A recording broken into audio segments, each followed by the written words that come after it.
अगर आप अपनी जवानी सिर्फ टाइम पास में वेस्ट कर रहे हो तो इस्लाम के हिसाब से ये सिर्फ लॉस नहीं बल्कि एक बड़ा सवाल है। आज हम बात करने वाले हैं यूथ के टैलेंट की और ये समझने की कि इस्लाम में जवानी, स्किल्स, एनर्जी और पोटेंशियल को कितनी इम्पोर्टेंस दी गई है। इस्लाम सिर्फ नमाज और रोजे तक लिमिटेड नहीं है बल्कि एक्शन, इम्पैक्ट और जिम्मेदारी का दीन है और सबसे ज्यादा जिम्मेदारी यूथ पर होती है। इस वीडियो के एंड तक आप क्लियरली समझ जाओगे कि आपका टैलेंट अल्लाह की तरफ से एक गिफ्ट है या एक टेस्ट और आप इस गिफ्ट के साथ क्या कर रहे हो। इस्लाम में जवानी को एक पावरफुल फेस माना गया है। प्रॉफिट मोहम्मद सल्लल्लाहु अलैहि वसल्लम ने बताया कि क़यामत के दिन इंसान से उसकी जवानी के बारे में सवाल होगा कि उसने अपनी जवानी कहाँ इन्वेस्ट की। इसका मतलब ये है कि जवानी सिर्फ मजे के लिए नहीं बल्कि पर्पस के लिए होती है। अगर हम सहाबा की जिंदगी देखें तो पिक्चर और क्लियर हो जाती है। अली रजी अल्लाह ताला अन्हु ने जवानी में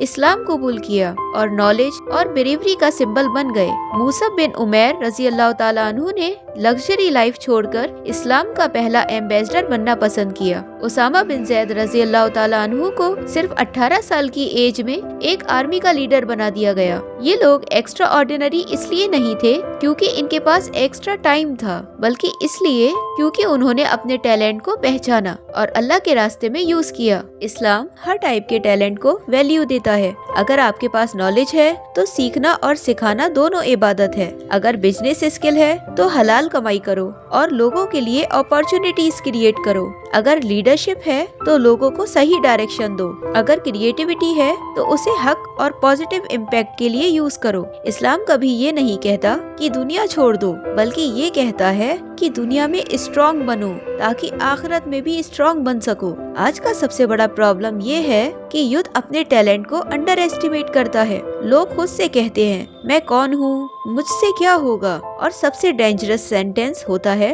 अभी टाइम है। सोशल मीडिया ने फोकस छीन लिया है, कंपैरिजन ने कॉन्फिडेंस तोड़ दिया है और कंफर्ट जोन ने ग्रोथ मार दी है। टैलेंट आज भी है लेकिन डायरेक्शन नहीं, एनर्जी है लेकिन डिसिप्लिन नहीं। इस्लाम इस कंफ्यूजन का क्लियर सॉल्यूशन देता है। सबसे पहले नियत क्लियर करो और अपने टैलेंट को अल्लाह को राजी करने के लिए यूज करो। टाइम की कदर करो क्योंकि जवानी वापस नहीं आती। अपनी स्किल्स को पॉलिश करो क्योंकि प्रॉफिट मोहम्मद सल्लल्लाहु अलैहि वसल्लम एक्सीलेंस को पसंद करते थे। लेजी मत बनो क्योंकि अल्लाह स्ट्रॉन्ग और एक्टिव बिलीवर को पसंद करता है। सिर्फ मोटिवेटेड रहना काफी नहीं होता, कंसिस्टेंसी और सिस्टम के बिना टैलेंट वेस्ट हो जाता है और इस्लाम हमेशा सिस्टम सिखाता है। अब जरा सोचो, अगर आपका टैलेंट सिर्फ आप तक लिमिटेड ना रहे बल्कि लोगों की जिंदगी बेटर करने का जरिया बन जाए। और सोचो, अगर क़यामत के दिन अल्लाह पूछे कि मैंने तुझे स्किल दी थी, एनर्जी दी थी, पोटेंशियल दिया था, तूने उसका क्या किया। जवानी का टैलेंट न्यूट्रल नहीं होता, या तो वो आपको ऊपर उठाता है